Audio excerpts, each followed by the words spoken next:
Tariki 5 Ukuboza mu mwaka wa 2013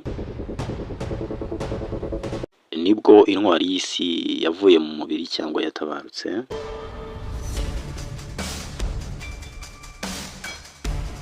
Uwo nta wundi ni Nelson Mandela wayoboye Afurika y'Epfo. Mandela uyu yavutse ku itariki 18 Nyakanga mu mwaka wa 1918.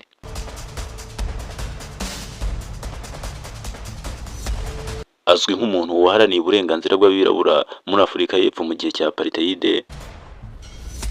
Iki ni igihe cyabayeho aho abirabura bakandamizwaga batewe n'ibara ry'uruhu rwabo. Ikindi kandi uyu mugabo yaharaniye amahoro.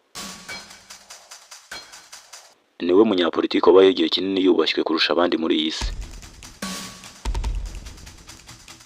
Abanyagihugu ba Afurika y'Epfo bemeza ko byinshi bagezeho muri Afurika y'Epfo babikesha Nelson Mandela. Ibi biratangaje kuko yabikoze mu myaka 5 yamaze ayobora igihugu cya Afurika y'Epfo.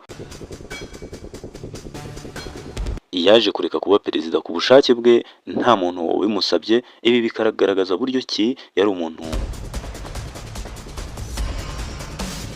umuntu udasanzwe cyane. Mu rwego rwo kuzirikana impirimbanyi y'amahoro, isabukuru ye y'amavuko no kuvuga 18 Nyakanga ni umunsi wahariwe Nelson Mandela. Mandela yari umugabo w'ukuri, intwari ya Afurika, waharaniye amahoro, arwanya irondaruhu ryabaye muri Afurika y'Epfo, agerageza kuringaniza abazungu n'abirabura bo muri Afurika y'Epfo. Ibi rero byaje gutuma uyu mugabo abe intwari ya Afurika ku isi hose. Abanyafurika, Abanyaziya, Abanyaburayi bose bamufata nk'intwari bitewe n'amateka yagiye amuranga, bitewe n'uburyo yabashije kuringaniza umuzungu n'umwirabura mu gihe cya apartheid.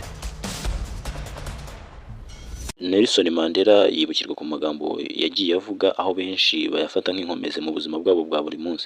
Ibi ngibi kandi bigatuma bakunda kumufata nk'umuntu w'icyitegererezo, nk'aho yavuze ngo kurema isi nziza biri mu biganza by'umuntu wese uyituye. Yavuze yuko bigoye kuvuga ko uzi neza igihugu igihe utarajya muri gereza zacyo ngo urebe ibibera muri gereza z'icyo gihugu, bigufasha kugisobanukirwa neza.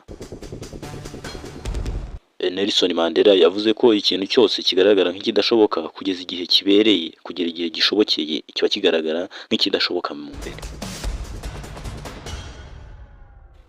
Nelson Mandela yavuze ko uburezi ari intwaro ikomeye cyane ushobora kwifashisha mu gihe ugiye guhindura isi. Ngo igihugu gipimirwa mu buryo gifata abaturage bacyo boroheje, aho kureba uburyo gifata abaminisitiri cyangwa abadepite, aho ureba uburyo gifata wa muturage wo hasi mu isibo. Ahangaha Nelson Mandela yavuze ko ibi bintu ariho wabirebera kuko abo ngabo na mbere bakomeye babikoreramo. Mandela yaravuze ngo namenye ko ubutwari atari ukubura ubwoba, ahubwo ubutwari ni ukunesha ubwoba bwose bukurimo, maze ukazamura cyangwa ukagaragaza ukuri kuri muri wowe.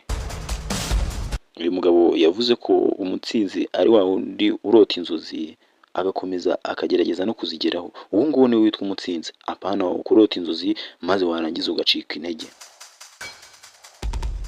Inzozi iyo uzongeyeho guhozaho no kudacika intege birangira zibaye impamo kandi bikagera ahantu utigeze utekereza.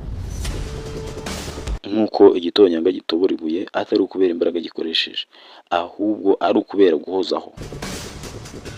Mandela yaravuze ngo nta bibazo na bimwe biri muri iyi si utahinduramo amahirwe. Ikibazo cyose kiri hano ku isi harimo abakibonyemo amahirwe, maze ayo mahirwe babyaza umusaruro.